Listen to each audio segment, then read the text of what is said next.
क्या आपने कभी सोचा है कि दुनिया की वास्तविकता क्या है? हमारा मन, हमारा शरीर और ये सारा ब्रह्मांड, क्या ये सब एक ही तत्व से बने हैं या इनमें कुछ मौलिक अंतर है? अगर आपने योग, आयुर्वेद या हिंदू दर्शन में दिलचस्पी ली है, तो आप अनजाने में एक गहरे और प्राचीन दर्शन से परिचित हो चुके हैं, सांख्य दर्शन। नमस्कार, इस वीडियो में हम बात करेंगे भारत के सबसे पुराने और सबसे प्रभावशाली दार्शनिक विचारों में से एक सांख्य दर्शन की।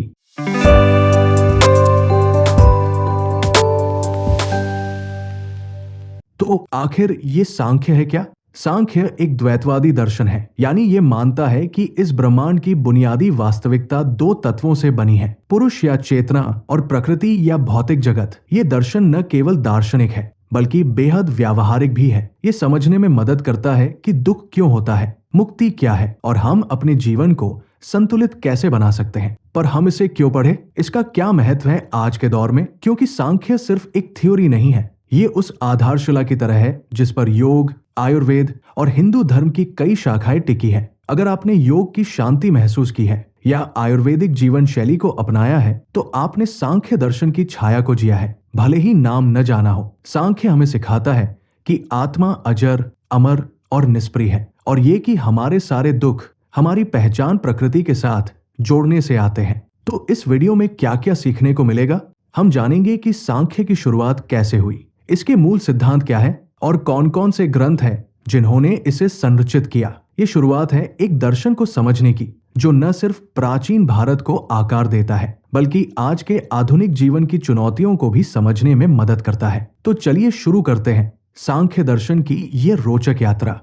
सांख्य दर्शन की शुरुआत को समझने के लिए हमें हजारों साल पीछे जाना होगा, उस समय जब वेदों का ज्ञान पहली बार श्रुति के रूप में सुना गया था और जब भारत की दार्शनिक परंपराएं आकार ले रही थी। सांख्य दर्शन का श्रेय आमतौर पर एक महान ऋषि को दिया जाता है, कपिल मुनि। उनके बारे में क्या हम निश्चित रूप से कुछ कह सकते हैं? शायद नहीं। कपिल एक ऐतिहासिक व्यक्ति भी हो सकते हैं और एक पौराणिक दैवीय प्रतीक भी। भागवत पुराण, महाभारत और कई अन्य ग्रंथों में उनका उल्लेख है, कभी ईश्वर के अवतार के रूप में तो कभी एक दिव्य ज्ञानी के रूप में। महाभारत के शांति पर्व में सांख्य का जिक्र स्पष्ट रूप से मिलता है और वहां कपिल को एक अत्यंत बुद्धिमान ऋषि के रूप में प्रस्तुत किया गया है, जिन्होंने ब्रह्म ज्ञान और मुक्ति का मार्ग बताया। कुछ विद्वान मानते हैं कि कपिल की शिक्षाएं मूलतः मौखिक परंपरा से चली और बाद में ग्रंथों का रूप लिया। सांख्य दर्शन भले ही एक व्यवस्थित दर्शन के रूप में बाद में प्रकट हुआ हो, लेकिन इसके बीज हमें ऋग्वेद में भी मिलते हैं। ऋग्वेद का 10वें मंडल का 129वां सूक्त, जो नासदीय सूक्त रूप में जाना जाता है, एक अद्भुत रहस्यपूर्ण मंत्र है जो सृष्टि के आरंभ पर प्रश्न करता है। नासदासीनो सदासीत दानी नासीद्रजो नो व्योमा परोयत, अर्थात इस जगत की उत्पत्ति से पहले न ही किसी का अस्तित्व था और ना ही अनस्तित्व। ये सूक्त सृष्टि से पहले की स्थिति का वर्णन करता है, जब कुछ भी नहीं था परंतु एक अदृश्य शक्ति थी, एक अनादि पदार्थ। यही विचार आगे चलकर सांख्य के प्रकृति और पुरुष सिद्धांत में ढलते हैं। वेदों में यज्ञ, देवता और ब्रह्मांड की खोज के साथ साथ हमें आत्मा और चेतना के बारे में भी विचार मिलते हैं, जो बाद में सांख्य के तार्किक और विश्लेषणात्मक दृष्टिकोण में परिपक्व होते हैं। अब सवाल उठता है, कब सांख्य एक पूर्ण दर्शन के रूप में उभरा? बौद्ध दर्शन के प्रकट होने से पहले ही सांख्य के तत्व भारतीय चिंतन में मौजूद थे। उपनिषदों में आत्मा और ब्रह्मा की चर्चा, शरीर और मन का अंतर और मुक्त होने का विचार, ये सभी बाद में सांख्य में व्यवस्थित रूप लेते हैं। ये समय वह था जब चिंतन अधिक धार्मिक दार्शनिक था, लेकिन धीरे धीरे दर्शन तार्किक और विश्लेषणात्मक बन रहा था। जब बौद्ध धर्म का उदय हुआ तो सांख्य को एक तरह की दार्शनिक प्रतिस्पर्धा का सामना करना पड़ा। बौद्धों ने आत्मा के अस्तित्व को नकारा, जबकि सांख्य ने आत्मा यानी पुरुष को स्वतंत्र और सदा रहने वाला तत्व माना। इस समय सांख्य के ग्रंथों को अधिक व्यवस्थित किया गया। तत्वों की संख्या, जो उस समय 24 थी, पुरुष प्रकृति का द्वैत और कारण कार्य सिद्धांत को तर्क के साथ प्रस्तुत किया गया। सांख्य ने आत्मा और जगत के बीच स्पष्ट विभाजन किया, जबकि बौद्धों ने क्षणिकता और अनात्म की बात की।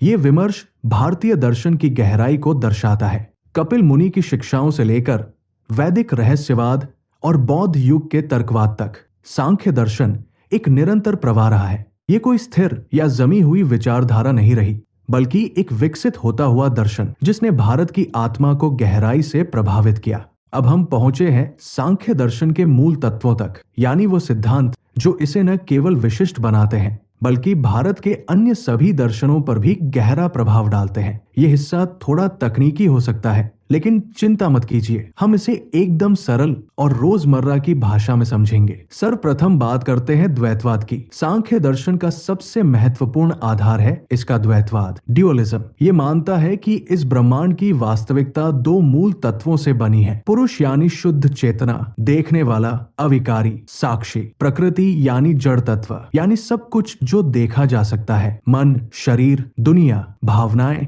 विचार। उदाहरण के लिए जब आप फिल्म देखते हैं तो आप स्क्रीन पर जो चल रहा है उसमें बदलते दृश्य है, वो सब प्रकृति है, और जो देख रहा है वो आप यानी पुरुष है। सांख्य के अनुसार दुख तब शुरू होता है जब पुरुष खुद को प्रकृति से जोड़ लेता है, जैसे कि हम मान लेते हैं कि हम अपने विचार, भावनाएं या शरीर है। मुक्ति तब होती है जब पुरुष ये पहचान लेता है कि वो इन सब से अलग है। अब सवाल उठता है, अगर पुरुष सिर्फ देखने वाला है तो ये सारा जगत कैसे बना? सांख्य दर्शन इसको समझाता है एक वैज्ञानिक सटीकता के साथ 25 तत्वों की श्रृंखला के रूप में। सांख्य के अनुसार समस्त सृष्टि 25 तत्वों से मिलकर बनी है, जिन्हें 3 प्रमुख श्रेणियों में विभाजित किया गया है: मूल तत्व, सूक्ष्म तत्व और स्थूल तत्व। इन तत्वों का अध्ययन हमें ये समझने में सहायता करता है कि चेतना अथवा पुरुष और जड़ प्रकृति किस प्रकार परस्पर क्रिया करके इस सृष्टि का निर्माण करते हैं। सांख्य दर्शन के अनुसार 2 मूल तत्व है जो समस्त सृष्टि के आधार है: पुरुष या चेतना और प्रकृति या जड़ पदार्थ। पुरुष शुद्ध चेतना का प्रतीक है, ये निष्क्रिय, अविकारी और अनंत है। पुरुष का स्वरूप ज्ञानमय है, किंतु ये स्वयं किसी क्रिया में भाग नहीं लेता, ये केवल साक्षी के रूप में विद्यमान रहता है। सांख्य में पुरुष अनेक है, अर्थात प्रत्येक जीव एक पुरुष है, जबकि वेदांत में ब्रह्मा एक ही माना गया है। प्रकृति समस्त भौतिक जगत की जननी है, ये त्रिगुणात्मक है: सत्व अथवा शुद्धता, रजस अथवा गतिशीलता और तमस अथवा जड़ता। प्रकृति अपनी मूल अवस्था में अव्यक्त व अप्रकट रहती है, किंतु जब ये पुरुष के संपर्क में आती है तो विकास की प्रक्रिया प्रारंभ होती है। प्रकृति से सर्वप्रथम सूक्ष्म शरीर का निर्माण करने वाले तत्व उत्पन्न होते हैं। इनकी संख्या 8 है। इनमें महत तत्व सृष्टि का प्रथम उत्पाद है। महत को बुद्धि या विवेक भी कहा जाता है। ये निर्णय लेने की क्षमता प्रदान करता है कि क्या सही है और क्या गलत। द्वितीय है अहंकार, जो महत तत्व के विकार से उत्पन्न होता है। ये वो तत्व है जो मैं की भावना उत्पन्न करता है। ये व्यक्तित्व का केंद्र है और इससे 3 प्रकार के तत्व उत्पन्न होते हैं। सात्विक अहंकार से उत्पन्न होते हैं मन और ज्ञानेंद्रिया, राजसिक अहंकार से उत्पन्न होती है कर्मेंद्रिया और तामसिक अहंकार से उत्पन्न होती है तन्मात्राएं। मन विचारों, संकल्पों और इच्छाओं का केंद्र है। ये इंद्रियों और बुद्धि के बीच मध्यस्थ का कार्य करता है। तामसिक अहंकार से निकलने वाली 5 तन्मात्राएं सूक्ष्म तत्व है जो 5 ज्ञानेंद्रियों के माध्यम से अनुभव किए जाते हैं। ये शब्द, ध्वनि, रूप, स्पर्श, रस और गंध है। ये तन्मात्राएं ही आगे चलकर 5 महाभूतों जो स्थूल तत्वों में आते हैं उनका निर्माण करती है। ज्ञानेंद्रिया और कर्मेंद्रिया स्थूल तत्वों में आती है। स्थूल तत्व वे हैं जिन्हें हम अपनी इंद्रियों से सीधे अनुभव कर सकते हैं। इनकी संख्या 15 है। 5 ज्ञानेंद्रिया जो ज्ञान प्राप्त करने वाले अंग हैं: श्रोत्र, कान, त्वक, त्वचा, चक्षु, आंख, रसना, जीभ, घ्राण, नाक। 5 कर्मेंद्रिया जो क्रिया करने वाले अंग हैं: वाक, वाणी, पाणी, हाथ, पाद, पैर, पायु, गुदा, उपस्थ, जन्नांग। और अंत में 5 महाभूत जो भौतिक तत्व है: आकाश, शब्द का आधार, वायु, स्पर्श का आधार, अग्नि, रूप का आधार, जल, रस का आधार, पृथ्वी,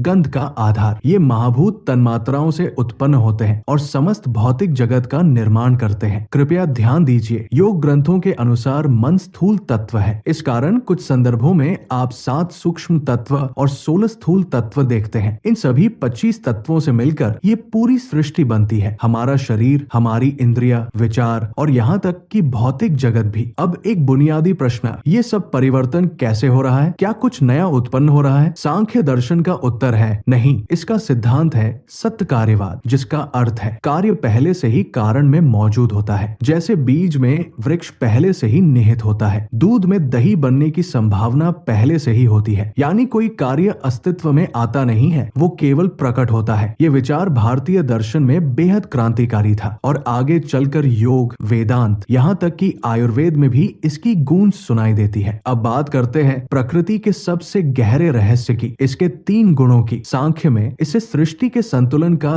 त्रिगुण सिद्धांत कहा गया है। हर चीज, चाहे वो वस्तु हो, विचार हो या भावना, 3 गुणों से बनी है। सर्वप्रथम सत्व, जो शांति, संतुलन और प्रकाश दर्शाता है। द्वितीय है रजस, ये गति, क्रिया और इच्छा दर्शाता है। और अंत में तमस, जो जड़ता, अज्ञान और सुस्ती दर्शाता है। उदाहरण के लिए, अगर आप ध्यान में हैं, भीतर शांति है तो सत्व बढ़ा हुआ है। अगर आप बहुत एक्टिव हैं, योजनाएं बना रहे हैं तो रजस प्रमुख है। और अगर आप थके हुए हैं, नकारात्मक सोच में हैं तो तमस प्रभावी है। प्रकृति में इन तीनों गुणों का संतुलन ही सृष्टि को चलाता है। और मुक्ति तभी संभव है जब पुरुष ये समझे कि वो इन गुणों का हिस्सा नहीं है, वो तो इन सबका साक्षी मात्र है। तो संक्षेप में, सांख्य दर्शन हमें एक ऐसी दुनिया दिखाता है जहाँ सब कुछ विश्लेषण और तर्क के जरिए समझा जा सकता है। हमारे अनुभव, दुख, मुक्ति, सब कुछ ये विज्ञान और आत्मज्ञान का अद्वितीय संगम है। इसमें कोई ईश्वर की आवश्यकता नहीं, कोई पूजा नहीं, बस स्व अनुभव की गहराई है।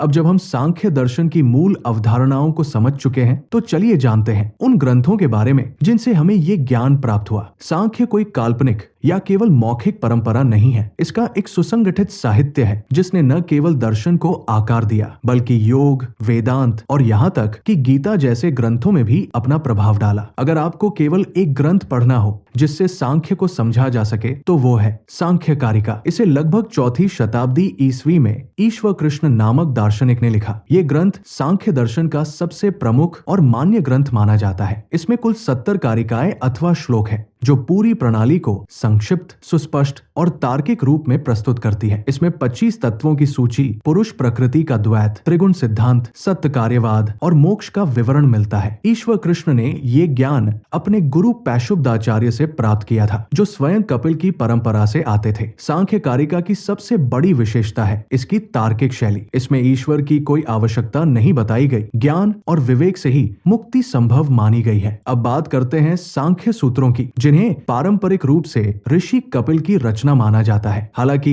विद्वानों का मानना है कि ये सूत्र शायद सांख्य कारिका के बाद रचे गए और संभवतः विभिन्न परंपराओं से संकलित है। सांख्य सूत्र आज भी विद्यमान है, लेकिन इनकी प्रामाणिकता और काल निर्धारण पर बहुत विवाद है। इनमें सांख्य के सिद्धांतों को सूत्र रूप में संक्षेप किया गया है, लेकिन कई जगह भाषा अस्पष्ट और शैली असंगत लगती है, जिससे पता चलता है कि ये ग्रंथ कालांतर में संशोधित होता रहा। फिर भी ये ग्रंथ सांख्य परंपरा को ऋषि परंपरा से जोड़ता है और कपिल मुनि को एक दिव्य दार्शनिक के रूप में प्रस्तुत करता है। अब एक रोचक तथ्य, भले ही भगवद गीता को वेदांत, भक्ति या कर्मयोग का ग्रंथ माना जाता है, लेकिन इसमें सांख्य दर्शन की गहरी छाप है। विशेष रूप से अध्याय 2 सांख्य योग, अध्याय 3 कर्मयोग और अध्याय 18 में श्री कृष्ण सांख्य के सिद्धांतों को अर्जुन के सामने रखते हैं। जब श्री कृष्ण कहते हैं कि आत्मा न जलती है न कटती है, ये पुरुष की अमरता का वर्णन है। जब वे सत्व, रजस, तमस के प्रभाव की बात करते हैं, ये त्रिगुण सिद्धांत है। और जब वे विवेकपूर्ण ज्ञान से मोक्ष की बात करते हैं, ये सीधे सांख्य के मुक्ति मार्ग से जुड़ता है। हालांकि गीता का सांख्य दर्शन ईश्वर को भी स्वीकार करता है, लेकिन मूल सिद्धांत जैसे पुरुष प्रकृति का अंतर, गुणों की व्याख्या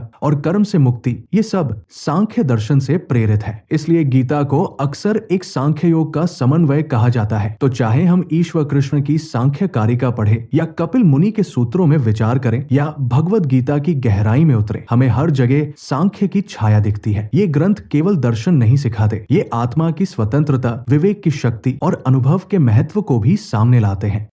तो साथियों, आपने अभी देखा और सुना भारत के सबसे प्राचीन और तार्किक दर्शन में से एक सांख्य दर्शन का सार। अगर हम इस पहले वीडियो की बात करें तो आपने जाना कि कैसे ऋषि कपिल ने एक दर्शन की नींव रखी जो विशुद्ध रूप से तर्क और अनुभव पर आधारित था। कैसे इस दर्शन में द्वैतवाद है, पुरुष और प्रकृति का अलग अस्तित्व। कैसे 25 तत्वों के जरिए इस संसार की रचना और मानव अनुभवों की व्याख्या की जाती है, और कैसे सत्य कार्यवाद, त्रिगुण सिद्धांत और विवेक से मोक्ष का रास्ता दिखाया गया है। और अंत में आपने देखा कि सांख्य कारिका, सांख्य सूत्र और भगवत गीता जैसे ग्रंथों में ये ज्ञान कैसे संरक्षित है। एक वाक्य में कहें तो सांख्य दर्शन वो मेटाफिजिक्स है जो ज्ञान के जरिए मोक्ष की ओर ले जाती है। ये न केवल क्या पूछता है बल्कि कैसे जाने और कैसे मुक्त हो जैसे गहरे प्रश्नों का उत्तर भी देता है। इस वीडियो के अगले भाग में हम इस यात्रा को और गहराई से समझेंगे। इसमें हम जानेंगे सांख्य पर हुए दार्शनिक विवादों के बारे में, जैसे बौद्ध, वेदांत और न्याय दर्शन से इसके वैचारिक मतभेद, कैसे इसने योग दर्शन को जन्म दिया और आयुर्वेद, वेदांत और गीता को प्रभावित किया। और सबसे रोचक बात, क्या आज के दौर में विज्ञान और मनोविज्ञान के युग में सांख्य दर्शन की कोई प्रासंगिकता बची है? क्या ये केवल एक प्राचीन विचार है या फिर आज भी ये हमारे आत्मज्ञान और स्वस्थ जीवन का मार्ग हो सकता है? अगर आपने इस वीडियो से कुछ सीखा